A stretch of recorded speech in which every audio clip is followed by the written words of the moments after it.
जय श्री कृष्ण साथियों, हमारे YouTube channel time of mythology में आपका दिल से स्वागत है। कैसे हो आप सब? उम्मीद है आप सब ठीक ही होंगे। साथियों, हाजिर हूँ आज फिर एक ज्ञानवर्धक पौराणिक कहानी के साथ। आज की कहानी में हम जानेंगे महावीर हनुमान जी के विवाह के बारे में। हम जानेंगे कि हनुमान जी की पत्नी कौन थी और किसकी पुत्री थी तथा उसका क्या नाम था, और फिर हनुमान जी कभी क्यों नहीं दिखाई देते अपनी पत्नी के साथ। साथियों, कहानी बहुत ही ज्ञान प्रिय है, तो बने रहें कहानी के अंत तक। लेकिन आगे बढ़ते हैं इससे पहले अगर आपने अभी तक मेरे चैनल को सब्सक्राइब नहीं किया है तो अपना थोड़ा सा प्यार और सपोर्ट देते हुए मेरे चैनल को सब्सक्राइब जरूर कर लीजिए और बेल आइकन को भी ऑल सेलेक्ट कर लीजिए, ताकि ऐसी ही पौराणिक जानकारियां आपको आसानी से मिलती रहें। धन्यवाद। साथियों, हनुमान जी के सभी भक्त यही मानते हैं कि वे बाल ब्रह्मचारी हैं। इतना ही नहीं, वाल्मीकि रामायण और रामचरितमानस में भी बालाजी हनुमान जी का इसी रूप में वर्णन मिलता है। लेकिन पराशर संहिता में हनुमान जी के विवाह का उल्लेख मिलता है। इसका सबूत है तेलंगाना में खम्भन जिले में बना एक खास मंदिर, जो प्रमाण है हनुमान जी की शादी का। यह मंदिर याद दिलाता है रामदूत हनुमान के उस चरित्र का जब उन्हें विवाह के बंधन में बंधना पड़ा था। हालांकि इसका यह अर्थ नहीं है कि हनुमान जी बाल ब्रह्मचारी नहीं हैं। पवन पुत्र का विवाह भी हुआ था और वो बाल ब्रह्मचारी भी थे।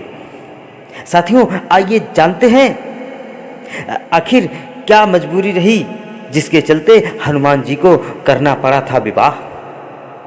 साथियों, पराशर संहिता के अनुसार दरअसल हनुमान जी ने भगवान सूर्य को अपना गुरु बनाया था।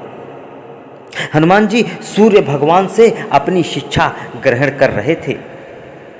सूर्य कहीं रुक नहीं सकते थे, इसीलिए हनुमान जी को भी सारा दिन भगवान सूर्य के रथ के साथ साथ उड़ना पड़ता था और भगवान सूर्य उन्हें तरह तरह की विद्याओं का ज्ञान दे रहे थे। हनुमान जी को ज्ञान लेते समय सूर्य भगवान के सामने एक दिन धर्म संकट खड़ा हो गया। कुछ 9 तरह की विद्याओं में से हनुमान जी को सूर्य भगवान ने 5 तरह की विद्या तो सिखा दी, लेकिन बची 4 तरह की विद्याएं और ज्ञान ऐसे थे जो केवल किसी विवाहित को ही दिए जा सकते थे।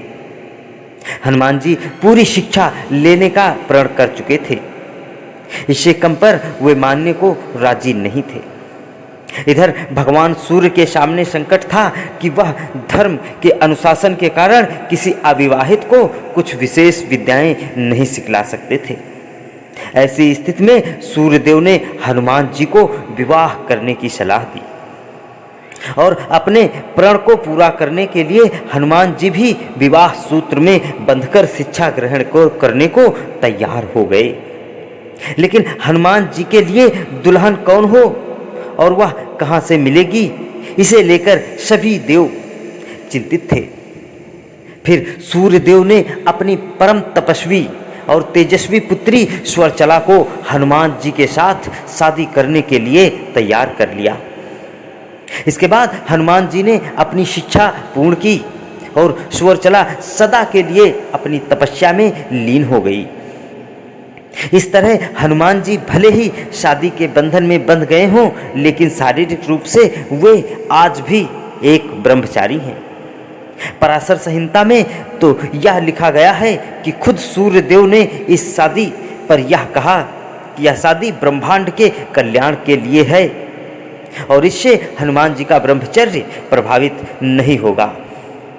तो साथियों, हम जान चुके हैं कि भगवान सूर्यदेव की पुत्री स्वर्चला, जो कि हनुमान जी की पत्नी थी।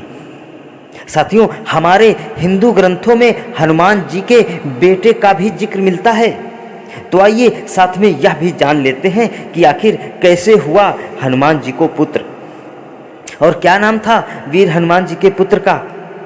साथियों, वाल्मीकि रामायण के अनुसार जब लंका जलाने के बाद वह पूंछ में लगी आग को बुझाने समुद्र में उतरे उसी समय उनके पसीने की एक बूंद पानी में टपकी और उस बूंद को मछली ने पी लिया। उसी पसीने की बूंद से वह मछली गर्भवती हो जाती है, ऐसा वाल्मीकि रामायण में कहा गया है। और उससे उसे एक पुत्र उत्पन्न हुआ जिसका नाम पड़ा मकरध्वज। मकरध्वज को हम हनुमान जी के पुत्र के रूप में जानते हैं। तो साथियों, ये थी आज की पौराणिक कहानी। आशा करता हूँ आप लोगों को ज़रूर पसंद आई होगी। कहानी कैसी लगी ये कमेंट में ज़रूर बताइए। अच्छी लगी हो तो वीडियो को लाइक करिए, दोस्तों के साथ शेयर करिए तथा मेरे चैनल को सब्सक्राइब करना बिल्कुल ना भूलिए। मिलते हैं अगले वीडियो में फिर एक ज्ञानवर्धक पौराणिक कहानी के साथ। तब तक के लिए जय श्री कृष्ण।